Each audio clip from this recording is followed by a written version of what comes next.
Mga Pi Network Pioneers, mukhang may malaking pagbabago po sa presyo ng Picoin.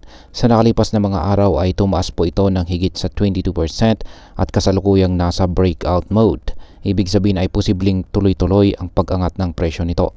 Sa paparating na March 14, Know Your Customer o KYC at mainnet migration deadline, maraming investors at traders ang nag-aabang kung tataas pa ito o babagsak muli. Pero ang pinakamalaking tanong ay maaabot nga ba nito ang presyong $20? Ano po ang dahilan sa biglaang pagtaas ng presyo ng Pi Network? Kaya yan po ang siyang ating aalamin sa video na ito. Pero bago po tayo magpatuloy ay pakibasa na lamang po ang disclaimer natin dito sa ibaba.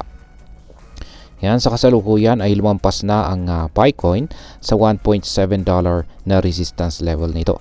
Isa po itong mahalagang price point na matagal na nitong hindi nalalampasan. Ayon po sa CoinMarketCap, tumaas ang presyo nito ng 20.67% sa loob ng 24 na oras.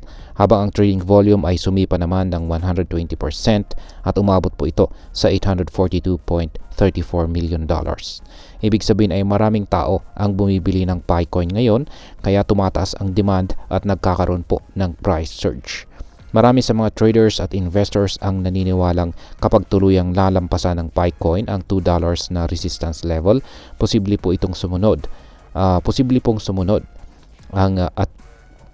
or umabot sa presyong $5. At sa long term ay maaring lumapit ito sa $20. Ayan. Depende po sa iba't ibang mga factors. Ngayon ay ano po ang dahilan ng pagtaas ng presyo ng Pi Network? Ayan, maraming dahilan kung bakit biglang sumipa ang presyo ng Picoin. Pero meron pong dalawang pinakamalaking dahilan dito. At ang una ay ang KYC at saka mainnet migration deadline sa nalalapit na March 14. Bukas na po yan sa atin. Malapit na po ang deadline ng Know Your Customer or KYC verification at ang mainnet migration.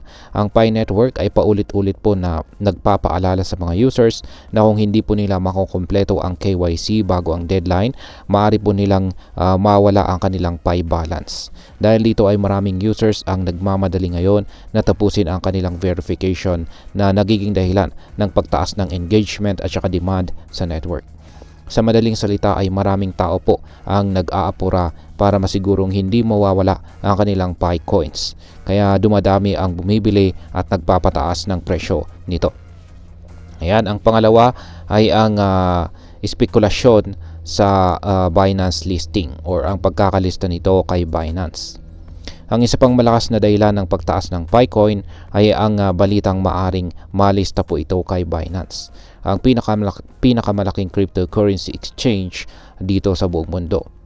Noong nakarang buwan ay naglabas po ang Binance ng isang community vote kung dapat bang idagdag ang Picoin sa kanilang platform. Lumabas na 87.1% ang mga sumali sa boto at sila ay pabor sa listing. Gayunpaman ay wala pang opisyal na kumpirmasyon mula kay Binance kung kailan o kung talaga bang magaganap ang listing na ito. Sa kabila nito ay positibo pa rin ang maraming traders dahil po sa posibilidad ng listing.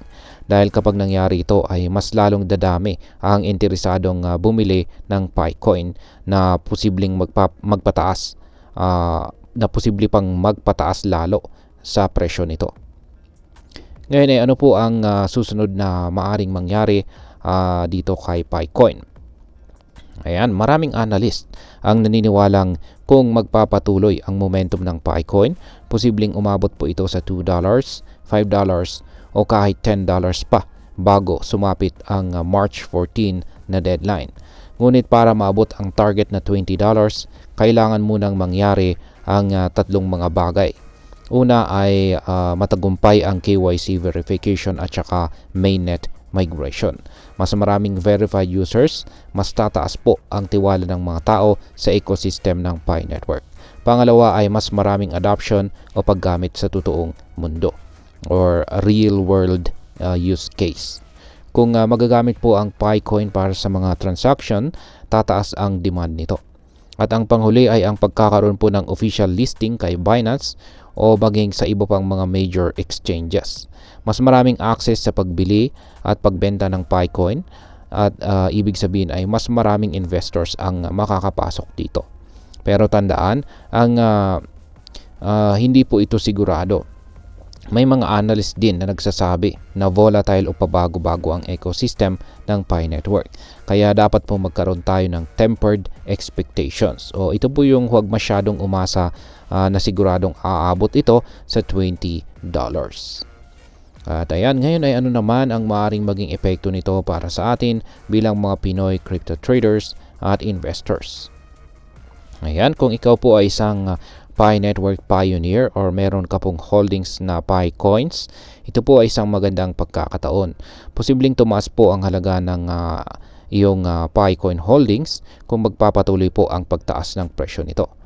Yan, para sa mga traders, maaring may short-term opportunity po para kumita sa price fluctuations ng Pi Coin. Pero kailangan pong mag-ingat at maging updated sa balita bago gumawa ng desisyon. Para naman po sa mga naglo-long term or mga long-term investors, kung patuloy po nalalago ang Pi Network at magkakaroon ito ng totoong use case, maaring maging isang valuable asset po ito sa hinaharap. Ngunit dapat ding tandaan na may mga panganib o risk ang ganitong investment. Wala pa pong opisyal na kumpirmasyon kung kailan magkakaroon ng full exchange listing. At kung hindi po magiging successful ang mainnet migration, maaring bumaba muli ang presyo ng Pi Coin. At maliban po dyan ay ang cryptocurrency market ay napaka-volatile. Kaya wag pong mag-invest ng pera na hindi mo kayang mawala. Ayan, bilang panghuli ay ano naman ang aking masasabi tungkol dito.